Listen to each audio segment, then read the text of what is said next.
नमस्कार साथियों, स्वागत है आपका। देखिए, रनिंग करते समय ऐसा होता है कि शुरुआत में जब हम रनिंग करते हैं तो कुछ दिन तो हमें पहले पहले तो बहुत मन करता है, रनिंग करने का इंटरेस्ट होता है कि कब सुबह हो, कब हम रनिंग जाएंगे।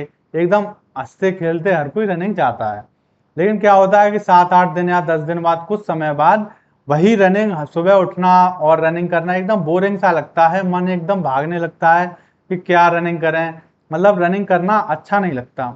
तो ऐसा हर किसी के साथ होता है कि मान लीजिए 4 दिन उनको अच्छा लग रहा है, 7 दिन अच्छा लग रहा है, रनिंग करने में जा रहे हैं इंटरेस्ट से सुबह सुबह।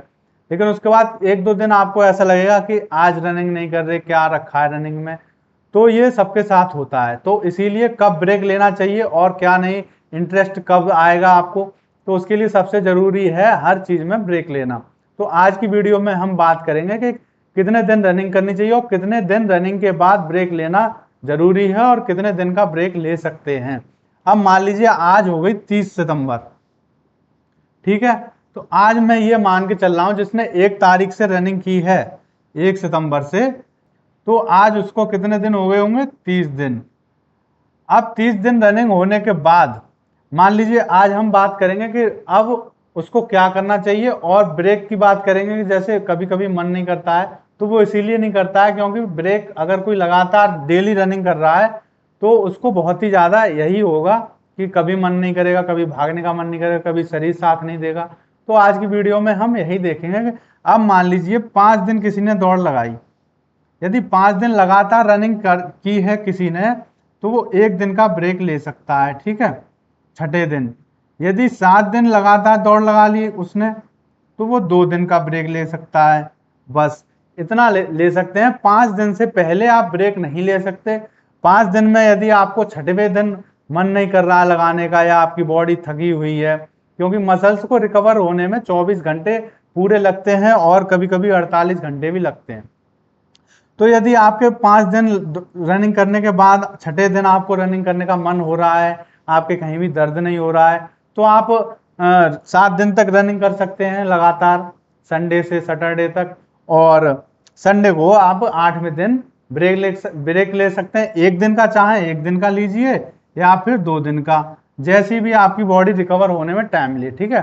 मान लीजिए 1 दिन का ब्रेक लेने के बाद अगले दिन आपको लग रहा है, 7 दिन के बाद 1 दिन का ब्रेक ले लिया, अब लग रहा है आपको अगले दिन कि मैं रनिंग कर सकता हूँ, एकदम पूरा शरीर रिलैक्स हो गया है, तो आप रनिंग करें। 1 दिन का ब्रेक बहुत है। भले ही 5 दिन के बाद 1 दिन का और ले लें, ठीक है, या 7 दिन के बाद 2 दिन का लें।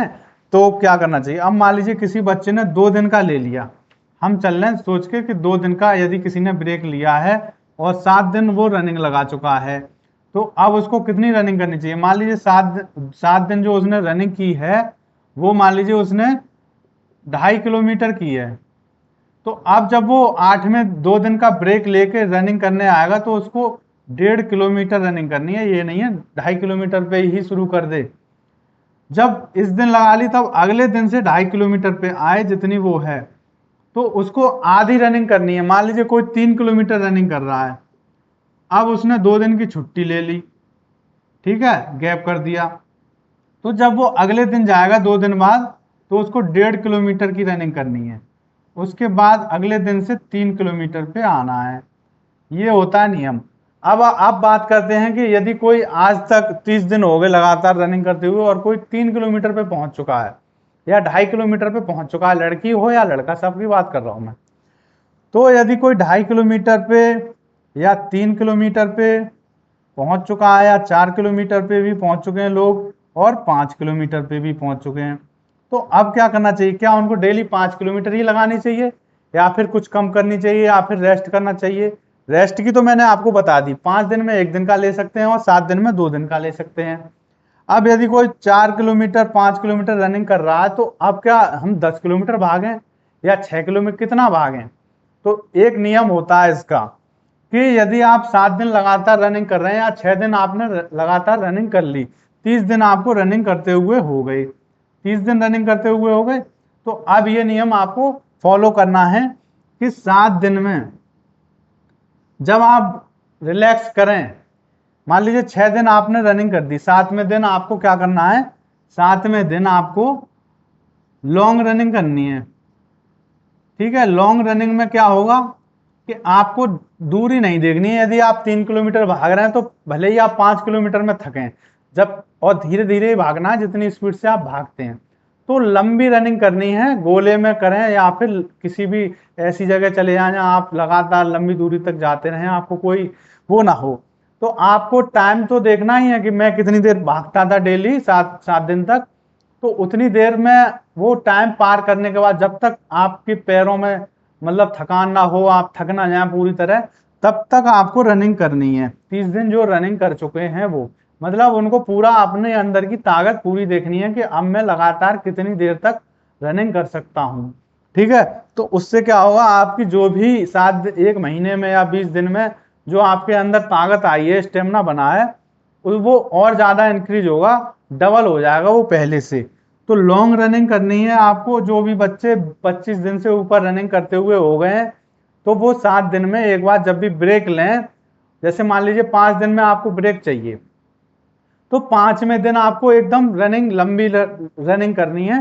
जितनी भी आप डेली करते हैं वो टाइम नहीं देखना, लगातार भागते रहिए जब तक आप पूरी तरह थक ना जाए। ठीक है, जब तक आपको भागने में मन कर रहा है।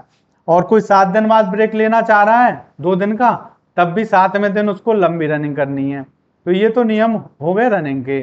अब बात करते हैं कि जो बच्चे डाइट फॉलो कर रहे हैं, मेरी डाइट की वीडियो देखिए आप, उसमें एक चीज और बताना चाहूंगा, मैं ऐड करना चाहूंगा कि जिनके बॉडी में दर्द होता है या फिर लड़कियां हैं जिनको हीमोग्लोबिन की भी कमी होती है, कमजोरी होती है, और रनिंग करते पे उनको एक्स्ट्रा न्यूट्रिशन चाहिए, तो उसके लिए एक मल्टीविटामिन कैप्सूल मैं आपको बताने जा रहा हूं, जो कि बहुत ही नॉर्मल है और उसके कोई भी साइड इफेक्ट नहीं है। 12 साल से ऊपर का बच्चा उसे ले सकता है दिन में एक।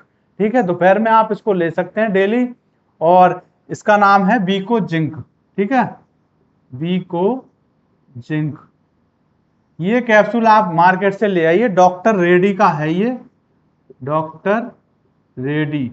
ये कोई प्रमोशन नहीं है, ये एकदम अच्छा कैप्सूल है जो कि डॉक्टर ने ही बताया है। हर हर कोई ले सकता है इसको, लड़का हो या लड़की हो। मेडिकल पे मिल जाएगा आपको। इसमें एक पत्ता आता है, करीब 50 रुपए का आएगा आपका। ठीक है, और इसमें 30 कैप्सूल होते हैं, तो वो आप डेली एक ले सकते हैं, जिससे कि आपकी बॉडी में एकदम न्यूट्रिशन रहेगा, आपको चक्कर नहीं आएंगे, ब्लड फ्लो तेज रहेगा, हेमोग्लोबिन की कमी यदि किसी लड़की में होगी तो वो दूर होगी, और आपकी जितनी भी विटामिन हैं वो आपको मिलती रहेंगी। खाना तो आप खा ही रहे हैं। ठीक है, तो एक्स्ट्रा चीज और जो होती है प्रोटीन वगैरह या डाइट लेते हैं वो ना ले पा रहे हो, जिनको अंडे खाना पसंद नहीं है, तो उनको कुछ ना कुछ तो ऐसी चीज खानी होगी जिससे कि उनकी शरीर में किसी भी मल्टी विटामिन की कमी ना हो, तो वो ये कैप्सूल ले सकते हैं। ये आपको रनिंग में, स्टेमिना में, हर चीज में फायदा करेगा, और ये कैप्सूल आप जरूर लें। और मान लीजिए 1 महीना ले लिया तो 5-6 दिन का आप गैप कर सकते हैं, उसके बाद फिर ले सकते हैं, या 7 दिन ले लिया 2 दिन का गैप कर दीजिए, फिर ले सकते हैं। ऐसे इसको आप ले सकते हैं। ये एक तरीके की डोज की तरह है। जैसे आप डेली खाना खाते हैं तो उसमें हर चीज, हर सब्जी तो हो नहीं सकती कि पालक भी हो और मठा भी हो और फ्रूट भी हो, तो ये मल्टीविटामिन कैप्सूल उन चीजों की सभी की पूर्ति करता है। ठीक है, इसको लेने में कोई नहीं है, हर कोई रनर या जिम जाता है वो, या फिर जितने भी लोग डाइट फॉलो करते हैं वो इनको लेते ही हैं। ठीक है, इसको लेने में कोई भी साइड इफेक्ट नहीं है, हर कोई ले सकता है। तो चलिए, अगर आपको कोई और भी क्वेश्चन हो आपके मन में, जो रनिंग में आपको प्रॉब्लम आ रही हो, तो आप कमेंट कर सकते हैं, इसका जवाब दिया जाएगा। और बाकायदा सभी कमेंट जितनी भी सवाल आएंगे उनके जवाब के लिए अगली वीडियो बनाई जाएगी। तो मिलते हैं अगली वीडियो में। Thank you.